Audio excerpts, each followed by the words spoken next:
Hi friends, நல்லா டேஸ்டியாக கிறிஸ்பியாக இருக்கிற மாதிரி ரிங் முறுக்கு தாங்க இன்றைக்கி பார்க்க போகிறோம். ஒரு கப் பச்சரிசி மாவை வச்சு ரொம்ப ஈஸியாக இந்த ரிங் முறுக்கு வந்து ரெடி பண்ணிடலாங்க.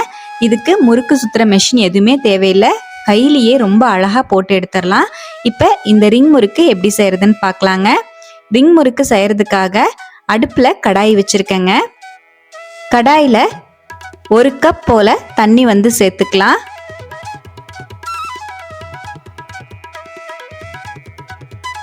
ஒரு கப் அளவுக்கு தண்ணி சேர்த்துக்கிறேன். நான் இந்த கப்பில் தான் மெஷர் பண்ணியிருக்கேன். அரிசி மாவையும் இதே கப்பில் தான் நம்ம மெஷர் பண்ணி எடுக்கணுங்க. இதோடவே ஒரு டீஸ்பூன் போல் உப்பு வந்து சேர்த்துக்கலாம். ஒரு டீஸ்பூன் அளவுக்கு மிளகாத்தூள் சேர்த்துக்கிறேன். 1/4 டீஸ்பூன் போல் மஞ்சள் பொடி வந்து சேர்த்துக்கலாங்க. மிளகாத்தூள் ஒரு டீஸ்பூன் போல் பெருங்காய பொடி சேர்த்துருக்கேங்க. 2 டீஸ்பூன் அளவுக்கு எள்ளு சேர்த்துருக்கேன். ஒரு டீஸ்பூன் போல் ஓமம் வந்து ஆட் பண்ணிக்கலாங்க. எல்லாத்தையும் சேர்த்துட்டு தண்ணி நல்லா பாயில் ஆகட்டும். இப்போ ஒரு கொதி வர ஆரம்பிச்சிருச்சுங்க. இந்த டைமில் நம்ம தண்ணி எந்த கப்பில் அளந்தெடுத்தோமோ அதே கப்பில் ஒரு கப் போல் பச்சரிசி மாவு வந்து எடுத்திருக்கேங்க. நல்லா அழுத்தி எடுத்திருக்கேன். நான் வந்து கடையில் வாங்கின பச்சரிசி மாவு தான் யூஸ் பண்ணியிருக்கேன். நீங்கள் வீட்லேயே அரைச்ச மாவாக இருந்தால் கூட லைட்டாக வறுத்துட்டு சேர்த்துக்கோங்க. இப்போ ஒரு கப் அளவுக்கு பச்சரிசி மாவை சேர்த்துட்டேன். நல்லா அந்த தண்ணியோடவே மிக்ஸ் பண்ணி விட்டுருவோம். ஒரு கப் அளவுக்கு அரிசி மாவுக்கு ஒரு கப் அளவுக்கு தண்ணி வந்து கரெக்டான மெஷர்மெண்ட்ஸாக இருக்கும். இதுக்கு மேலே தண்ணி வந்து சேர்த்திங்கன்னா நல்லா இருக்காது. இப்போ தண்ணி சேர்த்து நல்லா இந்த மாதிரி கலந்து விட்டுட்டேன். இந்த மாதிரி லைட்டாக ட்ரையாக இருக்கிற மாதிரி தான் இருக்கும். நம்ம ஆற விட்டுட்டு பிசைய ஆரம்பிக்கும் போது கரெக்டாக இருக்கும். இப்போது மாவு வந்து நல்லா கலந்து விட்டுட்டேங்க. ஸ்டவ்வை அணைச்சிட்டு அப்படியே ஒரு 10 நிமிஷம் போல் ரெஸ்ட்டு விட்டுருவோம். நல்லா கை பொறுக்கிற சூடுக்கு வந்ததுக்கப்புறம் பிசைஞ்சு எடுத்துக்கலாம். இப்போ ஒரு 10 நிமிஷம் போல் மாவு வந்து அப்படியே ரெஸ்ட்டு விட்டுருந்தேங்க.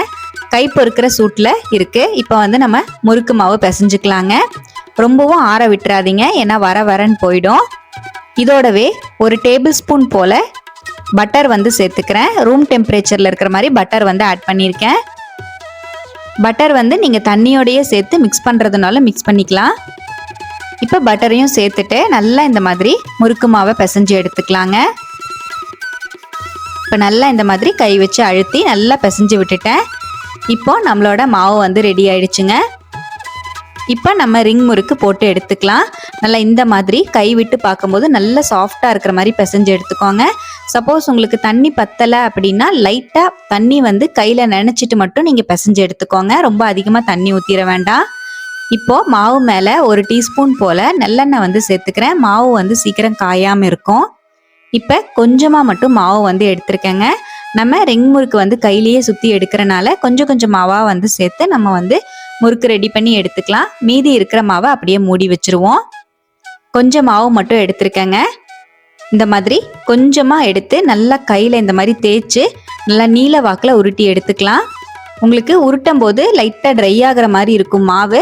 அதனால் கொஞ்சமாக தண்ணி விட்டு கையில் வந்து தண்ணி நினச்சி இந்த மாதிரி தேய்ச்சி எடுத்துக்கோங்க. உள்ளங்கை வச்சு நல்லா அழுத்தம் கொடுத்து தேய்ச்சிங்கன்னா நல்லா இந்த மாதிரி அழகாக நீல வாக்கில் வந்துடும். இப்போ நான் இந்த மாதிரி சுற்றி எடுக்கிற மாதிரியே நீங்களும் சுற்றி எடுத்துக்கோங்க. அவ்வளோதான், நம்மளோட ரிங் முறுக்கு வந்து ரெடி ஆயிடுச்சுங்க. இந்த மாதிரி நம்ம எல்லாத்தையுமே ரெடி பண்ணி வச்சுக்கலாம்.